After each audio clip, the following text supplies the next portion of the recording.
Bonjour à tous et bienvenue dans cette nouvelle vidéo. Il va s'agir aujourd'hui d'un tag et plus précisément d'un tag Harry Potter. Il s'appelle Si j'étais une sorcière et il a été créé par Il était une moldue et Marine Terrier. Vous retrouverez bien sûr en barre d'infos juste en dessous les liens vers leur chaîne. Et j'ai vu ce tag récemment sur la chaîne de Lily, Au Pays de Lily, que je vous recommande absolument. C'est une chaîne que j'adore suivre et donc je vous mettrai sa vidéo d'ailleurs du tag dans le petit i. C'est justement après avoir vu sa vidéo à elle que j'ai eu envie de reprendre aussi le tag à mon tour sur ma chaîne. Donc écoutez, on va commencer tout de suite. Il y a 15 questions au total et pour certaines questions je me suis aussi fiée à ce que le site Wizarding World, donc anciennement Pottermore, m'avait attribué. Donc écoutez, on commence tout de suite. La première question, alors j'ai mes petites notes en dessous, je ne les connais pas par cœur les questions. La question 1 est la suivante: quelle serait ta maison à Poudlard? Alors je pense que vous le verrez aussi à la caméra, je suis une Gryffondor pure souche, alors autant dans mon cœur que sur le site justement Pottermore, enfin Wizarding World, qui m'avait attribué cette maison justement. Je trouve qu'elle me correspond, ne serait-ce qu'en termes, j'adore l'emblème, forcément c'est un lion, les couleurs aussi, et je trouve qu'au niveau du caractère qu'il faut avoir pour être un Gryffondor, je rentre à peu près dans les cases, alors pas pour tout évidemment, mais voilà, je trouve que ça me correspond, c'est celle qui me correspond le mieux en tout cas parmi les 4 maisons. Question 2, de quoi ta baguette serait faite? Alors moi, vraiment ce que j'aurais voulu c'était une plume de phénix, et encore une fois, Wizarding World a tapé juste puisque j'ai une plume de phénix, alors je ne me rappelle plus exactement le bois ni la taille, mais en tout cas j'ai eu une plume de phénix et c'est exactement ce que je voulais puisque j'adore, je trouve en tout cas l'animal phénix absolument magnifique. Toute la symbolique qu'il y a autour aussi de cet animal, donc voilà. Après j'aurais pas dit non plus à du crâne-licorne ou ventricule de dragon, c'est pas mal aussi, mais voilà, j'avoue que le phénix c'est quand même le mieux pour moi. Question 3, quel sortilège utiliserais-tu le plus? Alors là je pense que je vais pas être très originale, mais je dirais Accio. Voilà, Accio c'est vraiment celui qui me servirait en tout temps pour attraper n'importe quel objet. En plus je suis assez petite, donc parfois ça m'arrangerait de pouvoir juste jeter un sort, pouvoir attraper les trucs super hauts par exemple, ou ne serait-ce que quand on a la flemme, je pense que ça nous arrive à tous, d'avoir la flemme de bouger de son lit ou de son canapé, et de pouvoir, rien qu'à d'une baguette, amener, je sais pas, la télécommande, ou que sais-je. Voilà, c'est vraiment, je pense que ça serait mon indispensable. Question 4, quel serait ton souvenir pour conjurer ton Patronus? Alors là, je vous avoue que c'est difficile de n'en choisir qu'un. Alors j'ai énormément de souvenirs heureux, donc je pourrais pas vous en citer qu'un, mais généralement ça va être des souvenirs qui vont tourner autour de ma famille, de mes proches, des moments particuliers que j'ai pu vivre avec eux et qui m'apportent de la joie. Donc voilà, je ne peux pas vous en préciser, mais en tout cas je pense que j'aurais de quoi faire si je devais conjurer un Patronus. Question 5, quel serait ton Patronus? Alors, d'instinct, j'aurais voulu que ce soit un chat, évidemment. Je pense que si vous me suivez depuis un moment, vous savez à quel point j'aime les chats.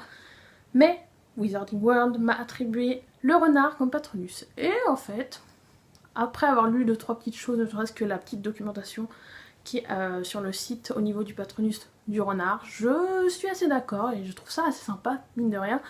Donc écoutez, ce sera le renard. Question 6, quel parfum aurait ton Amortentia? Alors là, je vous avoue que j'ai un peu réfléchi à cette question, parce que je trouve que c'est pas facile de trouver des odeurs qui pourraient me plaire. Et du coup, je suis partie sur 4 odeurs qui sont un peu... Je sais pas si mélangées ça donnerait quelque chose. Donc il y a d'abord l'odeur de la lavande qui est vraiment une fleur que j'adore par-dessus tout, que j'aime sentir. Il y a aussi l'odeur du chocolat chaud. Voilà, vous savez, je pense que je suis quelqu'un d'assez gourmand et voilà, le chocolat, je ne peux pas y résister très difficilement.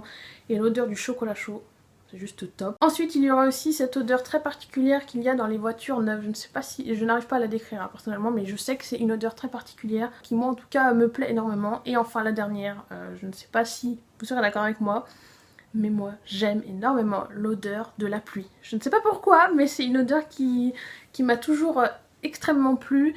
La pluie quand elle tombe, quand on est dessous, ou après la pluie aussi, je ne sais pas, mais en tout cas, c'est vraiment 4 odeurs, voilà, surtout celle de la pluie, qui, moi, pourrait éventuellement être parfaite, je trouve, pour ma potion d'Amortentia. Question numéro 7, comment utiliserais-tu ton Félix Félicis? Alors là, je vais pas être non plus très originale, je vais copier un petit peu Lily, parce que je trouve que sa réponse est très bien. Pour elle, ça serait à petite dose, et je suis totalement d'accord, c'est-à-dire que pour moi la chance c'est très bien, mais à petite dose, parce qu'avoir trop de chance d'un coup, ça peut être bien comme ça peut être mal, et puis voilà, une fois qu'on a utilisé toute notre énorme dose de chance, et bah qu'est-ce qu'on fait pour la suite? Comment on fait pour la suite si on n'a plus cette chance? Alors que si on l'utilise petit à petit à plein de moments importants de notre vie, je pense que c'est le mieux. Question numéro 8, quelle relique de la mort aimerais-tu le plus avoir? Alors moi, ça serait, je pense que ça serait la cape, parce que en effet, l'anneau de résurrection est pas... Ça a pas l'air vraiment de rendre hyper heureux, même s'il y a forcément des personnes que j'ai perdues, que j'aimerais revoir, mais voilà, si c'est pour les revoir et qu'elles ne soient pas vraiment là, c'est pas top. Ensuite la baguette, alors oui forcément, hein, avoir une baguette surpuissante, moi je dis pas non, mais le problème c'est qu'on pourrait me la voler, alors que la cape d'invisibilité, voilà, je crois que c'est juste le top du top, donc je vais partir sur la cape. Question 9, quel serait ton animal de compagnie à Poudlard? Alors je vais peut-être en surprendre beaucoup, et notamment par rapport à la question précédente sur le Patronus, mais je ne dirais pas un chat, même si pour moi c'est la base, hein, niveau animal de compagnie, si je ne devais en choisir qu'un, ce serait évidemment le chat. Mais là, dans ce contexte, je trouve que quitte à avoir un animal de compagnie spécial Harry Potter ou spécial Monde des Sorciers, bah une chouette ou un hibou, ça serait juste top, ne serait-ce que pour la partie courrier. Et puis bah, c'est quand même assez original comme animal de compagnie, donc ouais, je pense que je partirais sur un hibou ou une chouette.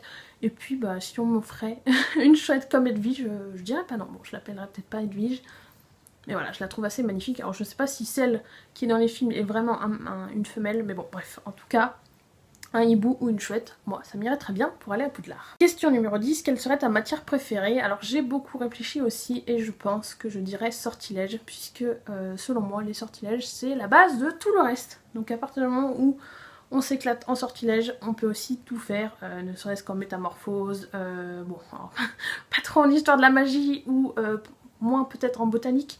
Mais voilà, pour moi ce sortilège ça regroupe énormément de choses du monde magique et je pense que oui, je pense que je m'éclaterais beaucoup dans cette matière. Question numéro 11, quel serait ton métier sorcier? Là aussi c'est une question auquel j'ai pas mal réfléchi, j'hésiterais entre deux métiers, je serais tentée par être bibliothécaire à Poudlard, je sais pas pourquoi ça me tenterait énormément de pouvoir, quitte à faire un métier en rapport avec les livres, d'être dans la bibliothèque de Poudlard, voilà, de pouvoir arpenter les rayons, voir un petit peu les livres magiques, surtout la réserve. Moi j'aimerais bien savoir ce qu'il y a dans cette réserve. Ou sinon, bah, tout simplement être prof. Alors je ne sais pas prof de quoi, parce que je ne sais pas quelles seraient mes aptitudes magiques si j'étais vraiment dans le monde d'Harry Potter. Mais en tout cas oui, être prof, voilà, je pense que ça me correspondrait très bien. Question numéro 12, lirais-tu Le Chicaneur ou La Gazette du Sorcier? Alors je serais plutôt team Gazette du Sorcier, même si je n'ai rien contre Xenophilus. Mais bon, il est un petit peu, enfin selon moi, je l'aime beaucoup hein, ce personnage, mais il me semble un petit peu perché et voilà, je serais peut-être plus rassurée entre guillemets par les informations données par la Gazette du Sorcier, même si on a pu voir dans les livres que c'est pas toujours ça, mais voilà, je serais plutôt team la Gazette du Sorcier. Question numéro 13, quel poste occuperais-tu au Quidditch? Alors, à première vue, j'aurais une tendance à dire attrapeuse, mais je ne sais pas si j'aurais assez de, comment dire, si je serais assez rapide pour attraper le vide d'or ou si j'aurais l'œil assez aiguisé pour ça. Donc je partirais plutôt sur le poste de batteur. Voilà, je me vois bien une batte à la main, taper du cognard et les envoyer sur les adversaires. Poursuivre, je sais pas si j'aurais la capacité déjà de voler sur un balai tout en tenant le soif et en essayant de marquer des buts. Voilà, gardien n'en parlons même pas. Donc oui, je pense que je vais partir sur le poste de batteuse. Question numéro 14, te verrait-on plutôt au chemin de traverse ou à Préolard? Alors les deux me tenteraient, mais à choisir là comme ça direct, je vous dis chemin de traverse, déjà parce que les boutiques qui sont là-bas sont géniales, mais surtout par rapport à Préolard, le gros argument selon moi c'est qu'on est à Londres, on est à Londres, donc j'aurai à la fois Londres pour toutes ces merveilles qu'il y a là-bas et le chemin de traverse pour la partie entrée dans le monde magique avec ses boutiques, etc. Donc oui, moi je dirais chemin de traverse. Et enfin, dernière question, la question 15. Soutiendrais-tu Grindelwald ou Dumbledore? Alors évidemment, voilà. C'est un peu comme Lily, j'ai adoré sa réponse quand elle disait que même si c'est Johnny Depp qui interprète Grindelwald et que j'adore Johnny Depp, je vais quand même soutenir Dumbledore. Voilà. Malheureusement, Grindelwald, il a pas des idées super top, donc voilà, moi je suis team Dumbledore. Voilà, c'en est donc tout pour ce tag, j'espère qu'il vous aura plu et qu'il vous aura aussi permis de passer un bon moment avec moi et de vous replonger peut-être dans la saga Harry Potter. Je vous avoue qu'en cette période, c'est un peu le genre de saga chouchou dans laquelle on a envie de se replonger. Donc voilà, n'hésitez pas aussi vous, si ça vous dit, à reprendre le tag sur votre chaîne et à me mettre le lien vers votre vidéo en commentaire ou même à reprendre les questions en commentaire avec vos petites réponses, j'irai lire ça avec grand plaisir. N'hésitez pas aussi à liker la vidéo si elle vous a plu et à vous abonner pour voir les prochaines. Je vous souhaite à tous de très bonnes lectures et je vous dis à la prochaine. Salut!